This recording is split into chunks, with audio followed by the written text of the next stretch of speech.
Hi guys welcome back to Vamshi talks. ఇలాంటి IPL and cricket updates అన్ని తెలుసుకోవాలంటే ఇప్పుడే ఛానల్ ని సబ్స్క్రైబ్ చేసుకోండి. ఇంకా మనం డైరెక్ట్ గా వీడియోలోకి వెళ్తే ఏ ఐపీఎల్ లో కూడా చూడని ఇంజురీస్ అయితే ఈ ఐపీఎల్ లో చూస్తున్నాం. సో టోటల్ గా ఇప్పటి వరకు ఉన్న అప్డేట్స్ ప్రకారం అయితే టోటల్ గా అన్ని టీమ్స్ కలిపి 12 మంది ప్లేయర్స్ అయితే ఇంజరీ కారణం వల్ల ఇంకా టీమ్ లోకి అయితే జాయిన్ కాలేదు. సో ఎవ్రీ టీమ్ లో ఎలాంటి ప్లేయర్స్ ఇంజరీ ఉన్నారు, సో మరి వారికి పర్ఫెక్ట్ రీప్లేస్మెంట్ తో ఎలాంటి ప్లేయర్స్ ని తెచ్చుకున్నారు ప్రతి ఒక్కటి డీటెయిల్ గా అయితే చూద్దాం.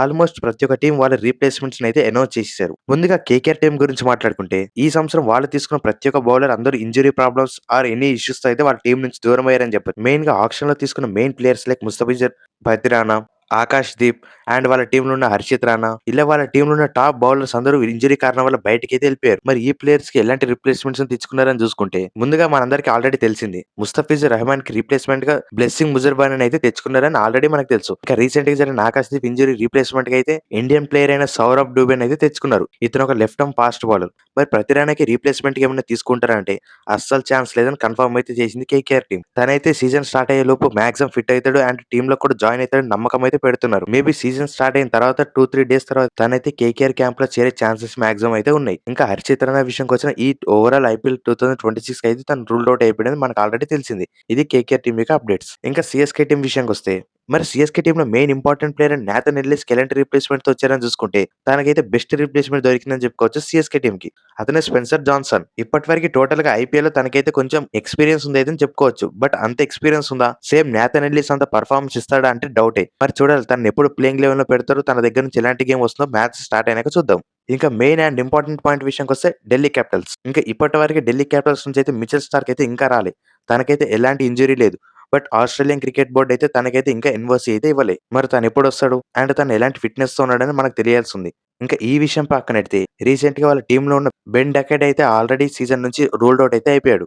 ఇతనైతే ఇంజరీ కారణం వల్ల రూల్డ్ అవుట్ అవ్వాలి. తనే పర్సనల్ రీజన్స్ చెప్తూ ఈ ఐపీఎల్ 2026 రానని ఢిల్లీ క్యాపిటల్స్ అయితే కన్ఫర్మేషన్ ఇచ్చాడని చెప్పుకోవచ్చు. ఇదైతే అఫీషియల్ గా జరిగింది. సో ఇలా ఇంజరీ ప్రాబ్లమ్స్ లేకుండా తనైతే ఈ సీజన్ కి రావట్లేదు కాబట్టి నెక్స్ట్ 2 ఇయర్స్ 2027 అండ్ 2028 కి అయితే ఆప్షన్ లో తన నేమ్ రాదు. తనైతే ఈ 2 ఇయర్స్ అయితే బ్యాన్ అయిపోయాడు పక్కా. అండ్ తన సోషల్ మీడియాలో కూడా ఇంగ్లాండ్ టీమ్ కి నేను ఎంత ఇంపార్టెంట్ ప్లేయరో నాకు తెలుసు. అంటే చిన్నప్పటి నుంచి నాకు ఇంగ్లాండ్ టీమ్ ఆడాలని చాలా కోరికగా ఉంది. సో అందుకే నేను ఐపీఎల్ 2026 రావట్లే అండ్ ఫుల్ ఫోకస్ ఇంగ్లాండ్ మీద చేయాలనుకుంటున్నాను చెప్పాడు. అండ్ ఒక సారీ నోట్ తో ఢిల్లీ క్యాపిటల్స్ కి అయితే ఆల్రెడీ కన్ఫర్మేషన్ అయితే ఇచ్చేసాడు. తన ప్లేస్ లో మరి ఎలాంటి ప్లేయర్స్ ని తీసుకుంటారని చూడాలి ఢిల్లీ క్యాపిటల్స్ టీమ్. ఇంకా ఆల్రెడీ తెలిసిన విషయమే రాజస్థాన్ రాయల్స్ లో శామ్ కరణ్ ని రిప్లేస్మెంట్ గా దార్శన్ షనాక్ అయితే తీసుకున్నారు. ఇంకా దార్శన్ షనాక్ ప్రతిసారి మన ఐపీఎల్ లో ఒక రీప్లేస్మెంట్ గా వచ్చి బెస్ట్ పర్ఫార్మెన్స్ ఇచ్చాడని చెప్పుకోవచ్చు ప్రతి సీజన్. మరి ఈ సీజన్ ఎలా పర్ఫార్మెన్స్ ఇస్తాడో చూడాలి ఆర్ఆర్ టీం నుంచి. ఇంకా మన నెక్స్ట్ టీం విషయానికి వస్తే ఆర్సీబీ.